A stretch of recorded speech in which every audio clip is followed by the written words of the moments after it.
Rajamouli Mahesh cinema ఒక adventure థ్రిల్లర్గా ఉండబోతుంది. ఇందుకోసం హైదరాబాద్ శివార్లలో ఓ భారీ సెట్ను సిద్ధం చేస్తున్నారని తెలుస్తోంది. ఓ యాక్షన్ ఎపిసోడ్తో షూట్ స్టార్ట్ కానుందట. సూపర్ స్టార్ మహేష్ బాబు కలయికలో ఓ సినిమా రాబోతుంది. ఈ సినిమా రాజమౌళి కేఎల్ నారాయణకు చేస్తున్నారు. అయితే జూన్ నుంచి రెగ్యులర్ షూటింగ్ మొదలు పెట్టడానికి ఏర్పాట్లు జరుగుతున్నాయని టాక్. ఇక ఈ సినిమాలో ప్రముఖ ఇండోనేషియన్ బ్యూటీ చెసియా ఇస్లాన్ హీరోయిన్ పాత్రలో నటిస్తోందని పుకార్లు వినిపిస్తున్నాయి.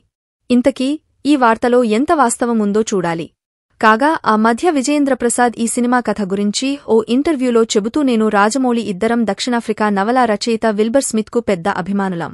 అందుకే ఆయన పుస్తకాల ఆధారంగానే ఈ సినిమా స్క్రిప్ట్ను రాశాను అంటూ చెప్పుకొచ్చారు. కాబట్టి రాజమౌళి మహేష్ సినిమా ఒక అడ్వెంచర్ థ్రిల్లర్గా ఉండబోతుంది.